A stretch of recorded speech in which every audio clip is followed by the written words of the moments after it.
बहुत बड़ी मछली बिरयानी। राजेंद्र वर्मा विष्णुपुर संस्था का जमींदार था। उसकी राजकीय तौर पर कोई भी पदवी नहीं थी, फिर भी वो उस गांव वालों का नायक था। गांव वालों को कोई भी जरूरत पड़ी तो जैसे करंट के कनेक्शन, पानी का कनेक्शन, रोडों को चौड़ा करना, ऐसे काम डायरेक्ट गवर्नमेंट के ऑफिस में जाकर अर्जी लगाकर करवाने में अच्छा था। राजेंद्र वर्मा के पास जाकर बताए तो वो राजधानी में एक फोन करके बताए तो 2 दिन में वो काम सैंक्शन हो जाते थे। इतना ही नहीं, उस जिले में घूमने आए मुख्यमंत्री के अलावा बाकी के सभी मंत्री राजेंद्र वर्मा के भवन में आकर खाना खाए बगैर नहीं जाते थे। एक राष्ट्र की राजधानी ही नहीं, उनकी पहुंच तो दिल्ली तक थी। यहाँ पर राजेंद्र वर्मा को अदर एक्टिविटी में ज्यादा ही रुचि थी। उसमें खास करके एक्वेरियम बोले तो उनको बहुत ज्यादा पसंद था। वो अपने भवन में बड़े बड़े कांच के एक्वेरियम में रंग बिरंगी मछलियां तैरते हुए आने जाने वाले को आकर्षित करते रहते हैं। सभी लोग राजेंद्र वर्मा के पसंद की तारीफ करते हुए रहते हैं। उतना ही नहीं, उनको भवन में उनका एक बड़ा पानी का टाका भी था। उसमें भवन में रहने वाले उनके परिवार के अलावा उसमें काम कर रहे कम से कम 10 लोग को भी उस टाके के पानी में रह रहे मछली को रसोई घर में हर प्रकार के मछली की सब्जियां बनाने के लिए उपयोग में लाते थे। एक दिन दिल्ली से मत्स्य विभाग डिपार्टमेंट के चेयरमैन उस जगह पर आते हैं राजेंद्र वर्मा से मिलने के लिए।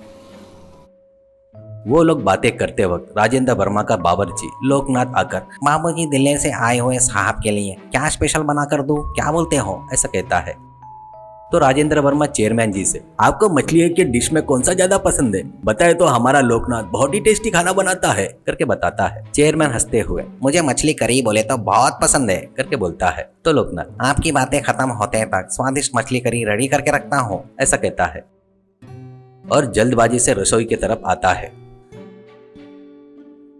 खाना खाते हुए चेयरमैन राजेंद्र वर्मा से, तुम्हारे एक्वेरियम में मछलियां बहुत अच्छे से पाल रहे हो, आपको मैं हमारे डिपार्टमेंट की तरफ से अत्यंत ऐसी ब्लू पीना तुस किंग सोलोमन मछली के बच्चे को भेजता हूँ। वो बहुत ही खास प्रेस्टिजियस मछली है, वो बहुत बड़े होकर जायंट मछली बनते हैं, उनको आप पाल लो, ऐसा कहता है। राजेंद्र वर्मा थैंक यू कहता है।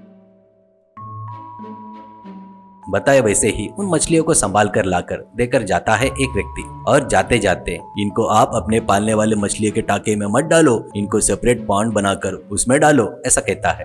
राजेंद्र वर्मा चाहे तो कौन सी बड़ी बात थी, शाम तक एक नया पॉन्ड तैयार हो जाता है। उन 2 मछलियों को उनमें छोड़ता है। कुछ दिन होने के बाद वो 2 मछलियां बड़ी होकर उस पॉन्ड में घूम रहे थे। राजेंद्र वर्मा उनको देखते हुए बहुत खुश हो रहा था। लोकनाथ भी राजेंद्र वर्मा से, आसानी से इतने अच्छे बड़े मछलियां कहीं नहीं मिलती सर मेरे हिसाब से, ऐसा कहता है। राजेंद्र वर्मा गर्व से मूंछों को ताव देता है। कुछ दिनों बाद एक राजधानी से चीफ मिनिस्टर के सेक्रेटरी फोन करके, सीएम जी उस एरिया के दौरे पर आ रहे हैं, ट्रैवलर बंगले में उतरेंगे और खाना खाने आपके बंगले में आएंगे, ऐसा कहता है। राजेंद्र वर्मा, मैं खुद ट्रैवलर बंगले में जाकर सीएम जी को खुद लेकर आऊंगा, वो हमारे यहाँ लंच के लिए आने के लिए, वो हमारे लिए खुशी की और सौभाग्य की बात है करके बोलता है। राजेंद्र वर्मा 2 घंटे पहले ही ट्रैवलर बंगले में जाकर सीएम जी से बात करते हुए, आपके पसंद का कोई डिश है तो बताइए, वो स्पेशली बनवाऊंगा आपके लिए, ऐसा कहता है। तो सीएम जी, मुझे सब पसंद है, पर पूछे उसलिए बता रहा हूँ, मुझे फिश बिरयानी बोले तो बहुत पसंद है, ऐसा कहता है।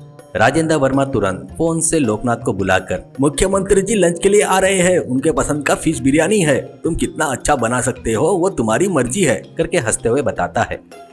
सीएम जी के साथ राजेंद्र वर्मा भी फिश बिरयानी खाकर मन में, ये लोकनाथ हर बार से इस बार बहुत अच्छा स्वादिष्ट बनाया करके सोचता है।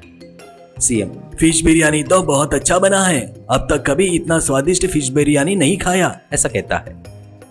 सीएम जी के जाते ही राजेंद्र वर्मा की पत्नी, लड़का और बहू आकर बिरयानी खाकर, अरे वाह, अपना लोकनाथ इतना टेस्टी बिरयानी बनाता है करके पता नहीं था, ऐसा कहती है राजेंद्र वर्मा की पत्नी। वहाँ पर उनको परोस रहा लोकनाथ, टूना मछली सोलोमन मछली की बिरयानी का कॉम्बिनेशन बनाया, इसलिए बना है और किसी स्टार होटल में नहीं मिलता माँ जी, ऐसा कहता है गर्व से। राजेंद्र वर्मा वो सुनकर, अरे मार डाला रे, यू ब्लडी फुल इडियट करके चिल्लाकर सिर पकड़कर सोफे पर बैठ जाता है।